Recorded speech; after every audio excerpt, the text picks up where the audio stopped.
Assalamualaikum warahmatullahi wabarakatuh. Alhamdulillahi haqqa hamdi wassalatu wassalamu ala khair ibadi Sayyidina wa nabiyina wa qurrati a'yunina Muhammad wa ala alihi wa sahbihi wa man tabi'ahu huda ila akhiri ayami. Bapak, Ibu, Saudara hadirin rahimakumullah, para pemirsa Damai Indonesiaku di mana Anda berada dan insya Allah sama-sama dimuliakan Allah Subhanahu wa Ta'ala. Setiap manusia selalu Allah berikan satu anugerah yang tiada ternilai harganya buat kita. Tapi kadang kita menjadi manusia lupa untuk mensyukuri nikmat. Namun ketika Allah memberikan nikmat, ada yang langsung, ada yang pakai via. Nah ini. Lalu bagaimana yang via kita harus hadapi? Yang pertama adalah malam yaskur ilan nas, lam yaskur ilallah. Orang yang tidak pandai berterima kasih kepada manusia, jangan harap dia menjadi orang yang pandai bersyukur kepada Allah. Enggak mungkin ada kita di alam dunia kalau tanpa ada ibu bapak kita. Enggak mungkin ada orang yang bijak yang memberikan kepada orang yang lapar kalau tidak ada orang yang memberikan jalan. Maka tema hari ini adalah orang yang udah kebangetan. Dikasih hati, makan jantung. Ini kan bingung kita ngadepinnya. Dan ini ujian buat orang yang memberikan kebaikan. Bagaimana kanjeng Nabi kita Muhammad SAW? Sikap yang pertama, Rasul melakukan dan berbuat segala sesuatu tanpa pamrih. Enggak mengharapkan apapun. Contoh, Rasul selama ada di Madinah, ketika beliau tinggal di kota Madinah, setiap pagi Rasul mau berangkat ke masjid, ngasih makan, ngasih minum, ngasih susu, minum, makan, susu, sama ibu-ibu tua. Tiap subuh tuh Nabi, langganan. Bukan sekedar ngasih doang lagi mau kampanye, enggak. Tiap hari. Ini Rasul, ceritanya Rasul Pak. Lalu apa Nabi pakai orang? Enggak. Nabi juga sadar. Kebaikan yang terbaik langsung pakai tangan sendiri. Nabi yang nyuapinin, Nabi yang minumin. Tiap padahal Nabi dengar, Nabi tahu itu orang Yahudi.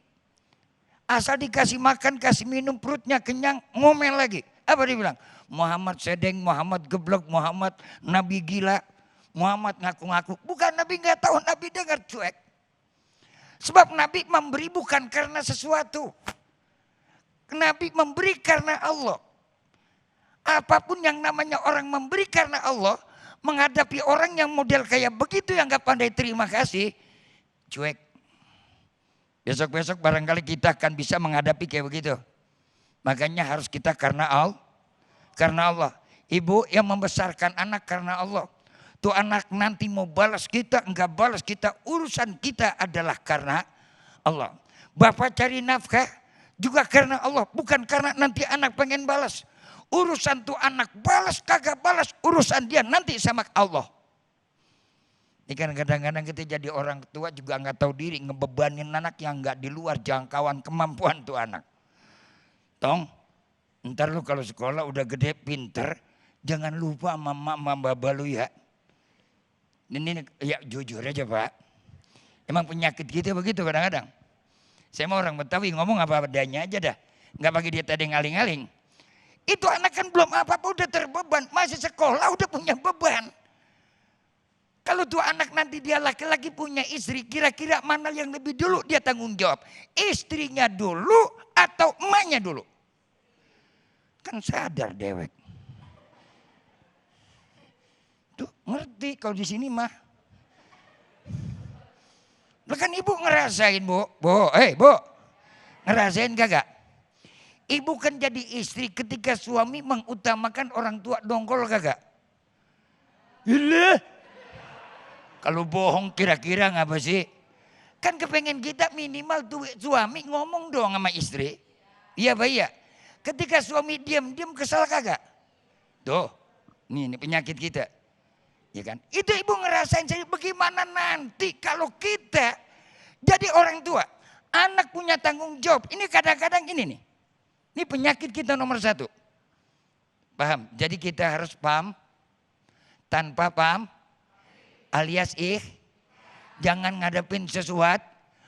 Orang mau balas, orang kagak mau balas, urusannya Allah. Jadi enggak depresi, enggak tegang, enggak stres. Yang kedua, sabar, diuji. Setiap orang melakukan kebajikan dan kebaikan, Allah uji dengan apa yang kita lakukan. Isbiru wasobiru warabitu wattaqullah. Disuruh dia sabar, isbiru wasobiru, dan jadi orang yang sabar. Menghadapi cacian, menghadapi makian, menghadapi orang itu mau terima kasih kadang-kadang itu udah nulungin malah dia ngemplang. Udah kita bantuin malah dia ngegigit. Kan kurang ajar. Sering kagak kayak begini? Dikasih jalan mata malah nutup jalan. Betul-betul. Orang sono. Orang sini alhamdulillah parah. Ya kita kan jujur-jujur aja. Emang begitu kadang-kadang manusia, maka Allah sebutkan. Apa penyakit manusia? Khuliqal insanu halu'a. Manusia ini sifatnya memang begitu. Kadang-kadang benar, kadang-kadang kagak benar, kadang-kadang baik, kadang-kadang kagak baik, kadang-kadang ingat, kadang-kadang kagak ingat. Kalau lagi musim begini, siapa sih yang kagak ingat sama rakyat? Bodoh. Cuman imam masjid doang Pak yang kagak nggak inget sama makmum. Kalau lagi begini mah, ya Pak ya. Semuanya juga ingat kalau lagi begini. Tapi begitu dia ingat, apakah selamanya dia akan ingat kepada kita? Maka kata Imam Abu Hisam, intadnu minni adnu minka mawaddah wa intan a'anital konina iya. Wih, serem ini kata-kata. Jikalau kau dekatkan diriku padamu, aku akan melekat dengan hatimu. Jikalau kau berpaling dari hadapanku, mak jangan harap, aku akan mau mendekat dirimu. Sorry lah ya.